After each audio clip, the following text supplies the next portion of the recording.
Olá pessoal, tudo bem?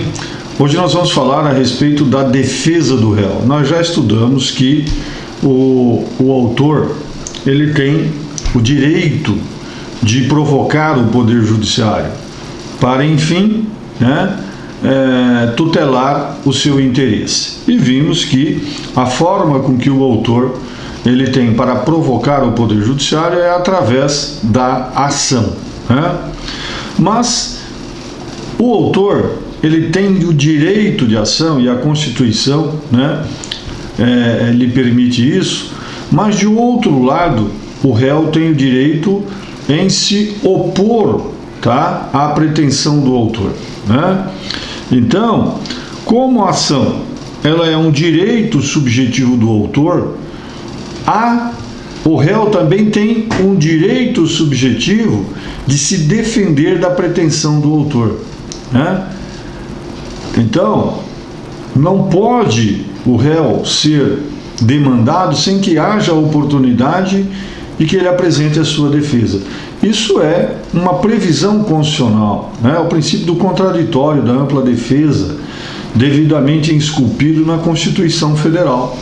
Então, se de um lado o autor tem direito à ação, do outro o réu tem o direito à sua defesa. E a defesa do réu, ela é um direito constitucional.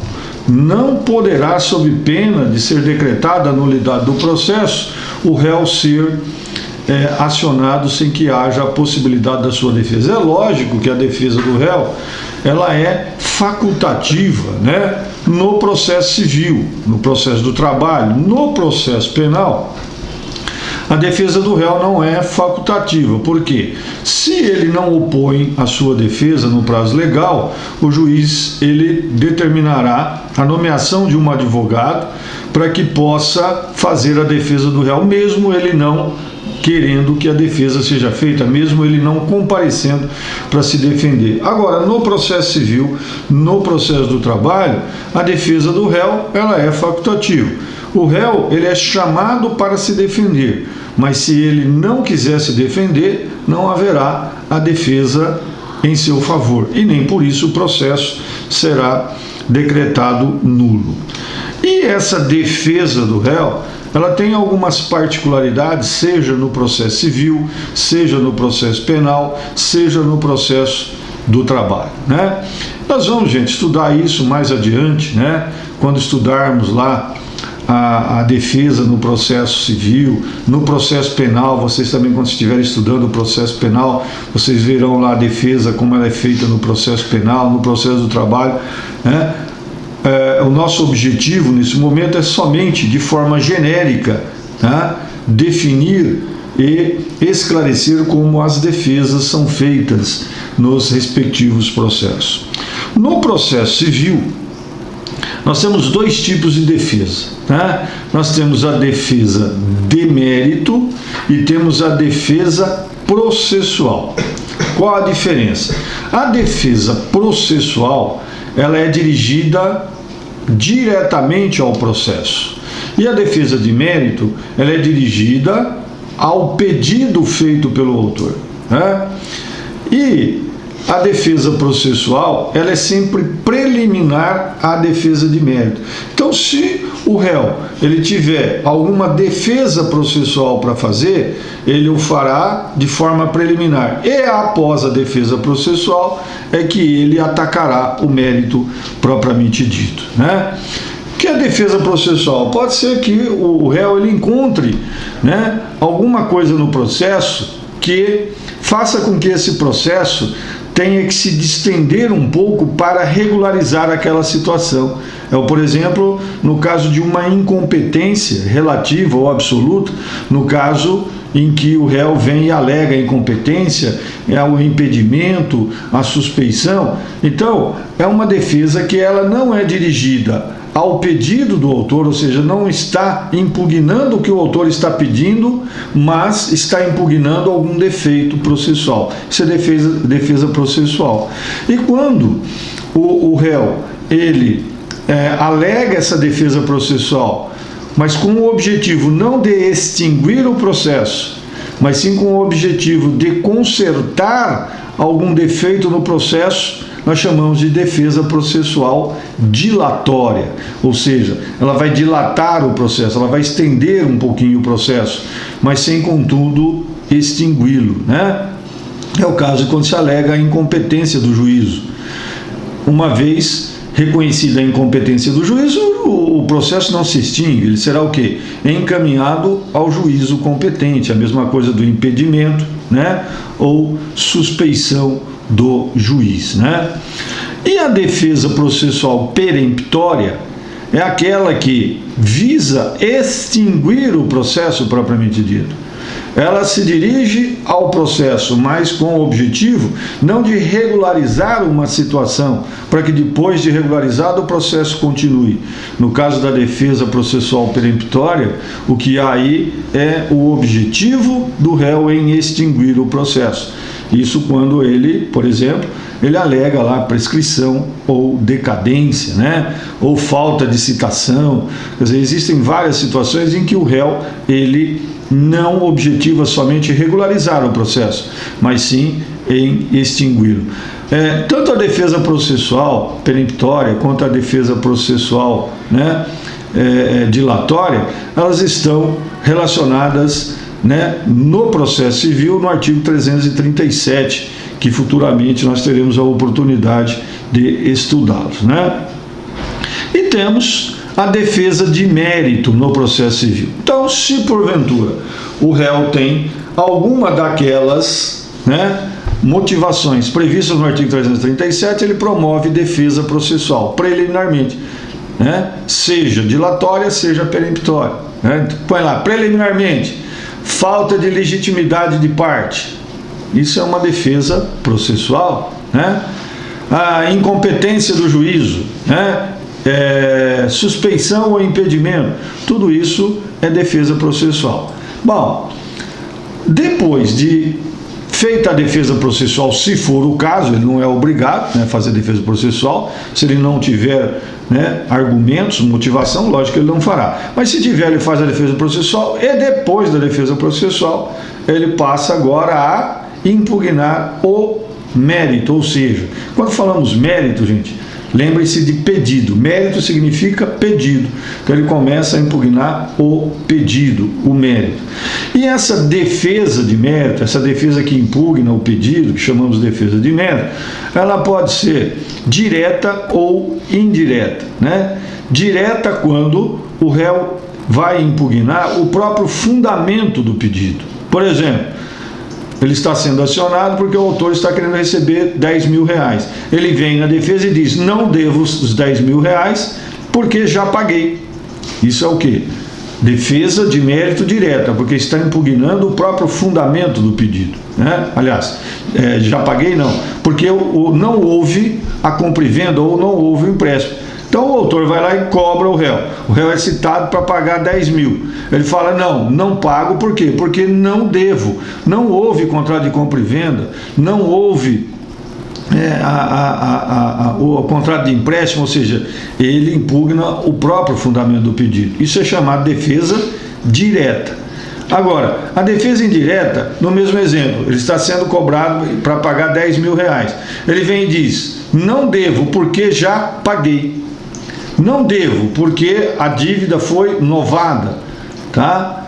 Então, o que ele está aí? Não devo, porque já há prescrição. Então, toda vez que o réu, na defesa de mérito, né, ele aceitar o fundamento do pedido, que nem nesse caso, tudo bem, eu devia, mas já paguei, já houve inovação, já houve prescrição ou decadência.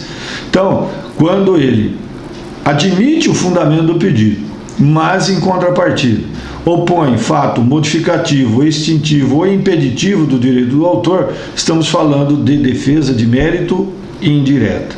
A defesa de mérito direta é quando ele impugna o próprio fundamento. No nosso exemplo, ele diz que não é devedor. E a defesa de mérito indireta é quando ele aceita o fundamento, sim, eu era devedor, mas já paguei, ou a dívida foi novada, ou já houve prescrição, decadência e assim por diante. Então, a defesa de mérito no processo civil, ela pode ser direta ou indireta. A defesa no processo penal, né, ela também pode ser classificada em defesa processual e defesa de mérito, né? Aliás, defesa de mérito. Processual, no caso, por exemplo, se vocês, depois quando vocês estudarem lá no o direito processual penal, vocês verão no artigo 396 e 396-A do Código de Processo Penal a chamada defesa preliminar. O que acontece? Quando o réu ele é citado no processo penal, ele tem lá um prazo para fazer a sua defesa preliminar, ou seja, ele vai primeiro tentar fazer com que o juiz arquive o processo, você entendeu? Ou, né, por falta de provas, ou que já o absolva aí preliminarmente. Chamamos defesa preliminar. Depois, dentro do próprio processo penal, se o juiz não admite essa defesa processual em seu favor, essa defesa, né, preliminar, né, em seu favor, que não é processual, desculpa, falei processual, mas se ele não admite essa defesa, né, de mérito preliminar, ele poderá, depois do seu interrogatório, né, requerer diligências. Depois do período de requerimento de diligência, se for o caso, aí ele vem e faz uma outra defesa, né, que são as alegações finais. Então, no processo penal, antes de iniciada, né, a instrução criminal, ele tem a oportunidade de fazer uma defesa, porque ela vem antes de qualquer instrução, antes da produção de qualquer prova, nós chamamos de defesa preliminar. Depois de encerrada a fase de instrução, tem a fase de requerimento de diligências, se for o caso, né? Uma perícia que devia ter sido realizada e não foi, né? A juntada de algum, né, ou de alguma outra informação que dependa da oitiva de alguma outra testemunha, enfim, diligências são atos processuais que, se fizerem necessários, poderão ser praticados após, né, a fase instrutória. E ao final vem a fase de alegações finais. Agora, a defesa de mérito do réu, ela já é bem mais completa, porque ela já é após a própria instrução criminal, né? E no processo penal nós temos também a chamada defesa processual, aquela que é dirigida não quanto ao pedido, e nesse caso o pedido é feito pelo Ministério Público, que é o titular da ação penal, né? É chamada defesa também processual.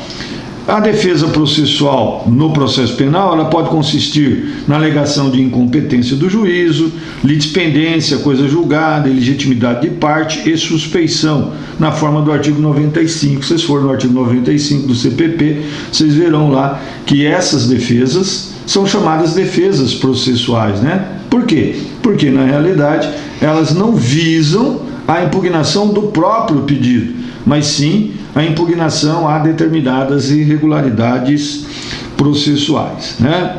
E essas defesas aqui previstas no artigo 95, elas podem ser, ora, defesas processuais peremptórias, ora, dilatórias. Por exemplo, a incompetência e a suspeição, né, elas são defesas processuais dilatórias, conforme vimos lá no processo civil, né?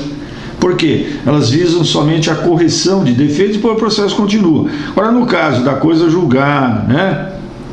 No caso da litispendência, né? Aí a defesa processual ela já é peremptória. Então, no processo penal, nós temos como defesa processual dilatória, vamos ver aqui no artigo 95, nós temos a incompetência, nós temos a suspeição, né? E o impedimento e a incompatibilidade. E como defesa processual peremptória, ou seja, aquela que visa, né, a extinção do processo, nós temos a coisa julgada, né, a ilegitimidade de parte. Então, a coisa julgada e a ilegitimidade de parte e a litispendência são defesas processuais peremptórias no processo penal, né? Coisa julgada é quando já houve trânsito em julgado de uma decisão, né, daquele mesmo caso no outro processo, e a litispendência é quando houver duas ou mais ações, né, aí com os mesmos elementos, conforme já tivemos a oportunidade de estudar. Então, no processo penal, nós temos também a defesa de mérito, né, que consiste na defesa preliminar, no requerimento de diligências e nas próprias alegações finais. E temos também a defesa processual, né, tanto a peremptória quanto a dilatória, na forma do artigo 95 do Código de Processo Penal. Né? Pois bem, gente, e no processo do trabalho? Como é que fica isso? Como é que é a defesa no processo do trabalho? A defesa no processo do trabalho, ela consiste também no processo de trabalho, assim como no processo civil. Até podemos, né, invocar aquilo que falamos a respeito da defesa no processo civil para o processo do trabalho. Como assim? Porque no processo do trabalho, né, o réu, quando ele é citado, o que acontece? Ele tem a oportunidade de produzir a sua defesa processual também, seja ela dilatória, seja ela peremptória.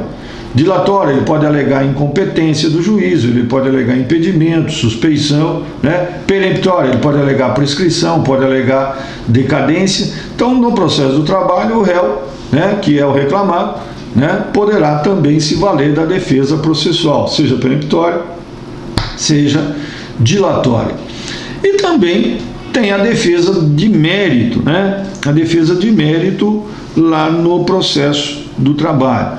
Na defesa de mérito, poderá também o reclamado se valer da defesa de mérito direta, ou seja, ele vem e impugna o próprio fundamento do pedido, tá? Por exemplo, o reclamante vem e diz que não foram pagas determinadas férias. Ele vem e diz, não, na realidade não houve, não há direito a férias porque o período aquisitivo das férias ainda não ocorreu. Ou seja, ele impugna o próprio fundamento do pedido. Defesa de mérito direta. Ou no caso das férias, ele fala, não, realmente havia férias, tá? Só que as férias já foram pagas, né? Ou as férias já estão prescritas, né?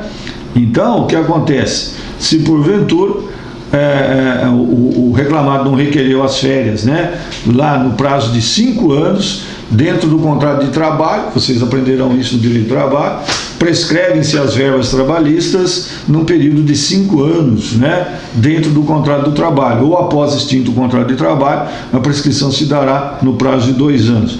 Então, ele pode alegar também a defesa de mérito direto ou a defesa de mérito indireta. Como vocês puderam perceber, a defesa do réu, né, no processo, gente, ela é intimamente ligada ao direito de ação do autor.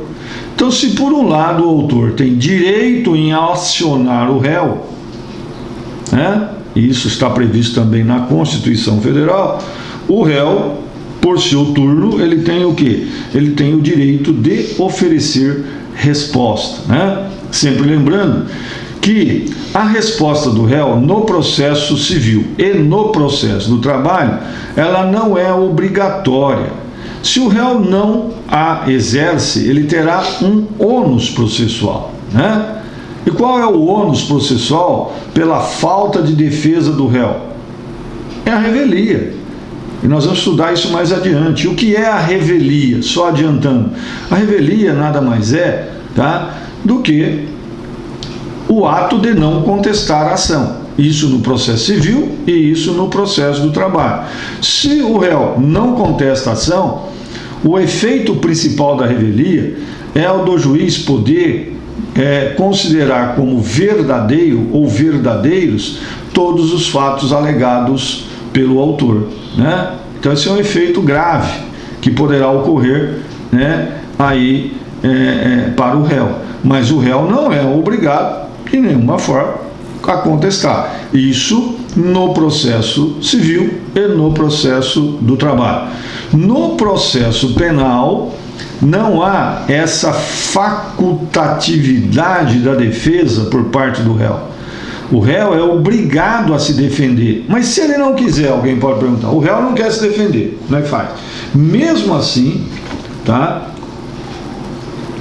O legislador diz que, vocês estudarão isso com mais calma lá no processo penal, diz que o juiz deverá nomear um defensor, né, dativo, para que possa ser o réu regularmente defendido. Então, se o réu não comparece para se defender, haverá necessidade de nomeação de um advogado, tá? Seja seja através da Defensoria Pública, seja através do convênio da OAB com a Defensoria Pública, onde houver, seja através de um defensor dativo nomeado pelo juiz, mas o réu não pode ficar sem defesa no processo penal, né? No processo penal é tão rígido quanto a esse aspecto, gente, com relação à defesa, que ele diz que mesmo havendo a defesa do réu, se o juiz entender que o réu não está sendo adequadamente defendido, aquelas defesas meia boca que se faz no processo, né?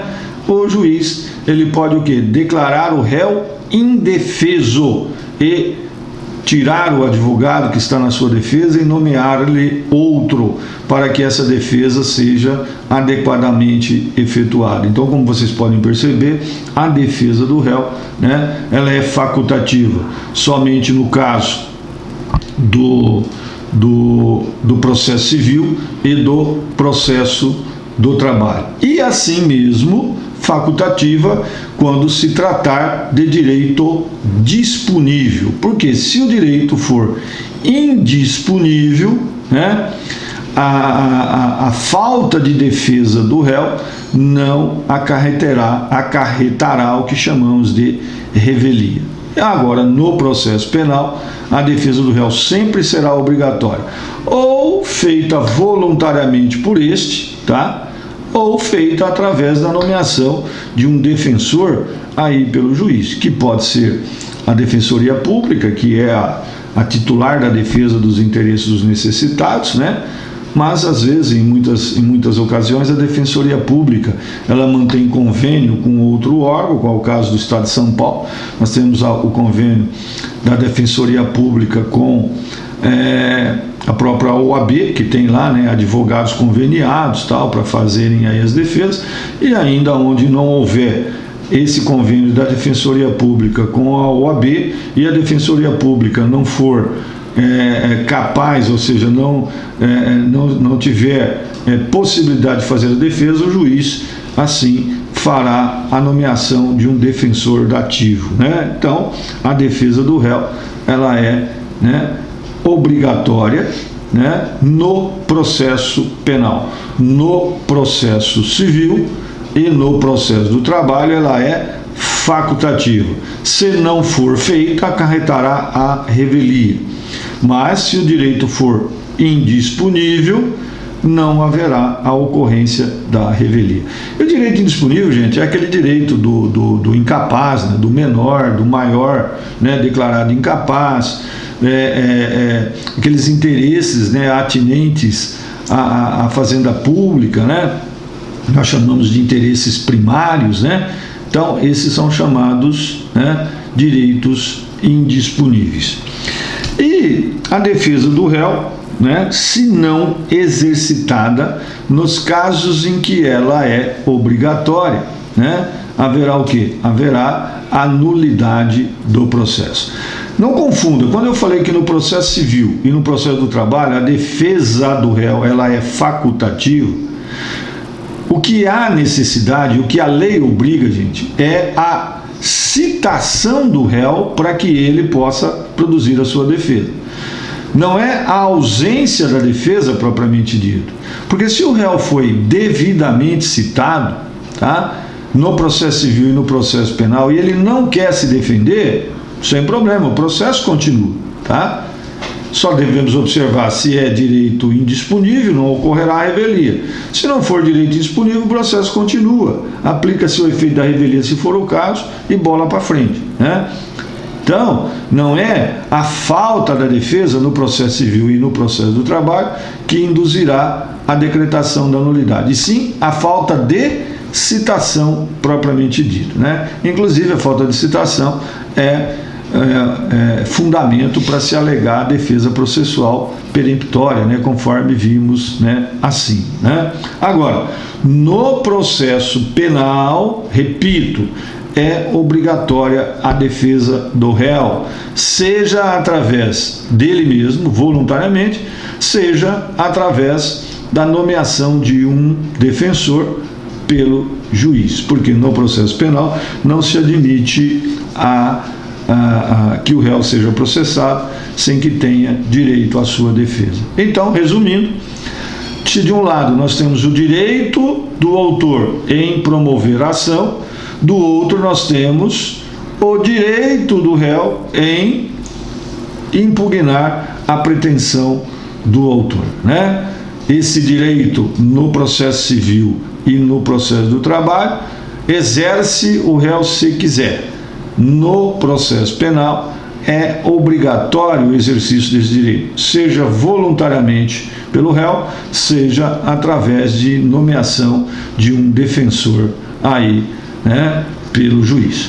Bom, gente, isso é que nós tínhamos para falar a respeito da defesa do réu, haja vista que já falamos, né, do direito do autor em promover a ação, né? Então, se de um lado nós temos o autor promovendo a ação, do outro nós temos o direito, não há obrigação, salvo no processo penal, né, de produzir a sua defesa. Gente, gostaria de agradecer a atenção de vocês, aqueles que ainda não fizeram aí, né, seus devidos, né, registros, aí, suas inscrições aí no canal, façam, por favor, e também compartilhe, né, esse vídeo a todos aqueles, conforme todas, né, as aulas eu peço a vocês que compartilhem com os colegas e familiares que tenham interesse no assunto. Um beijão a todos e até mais.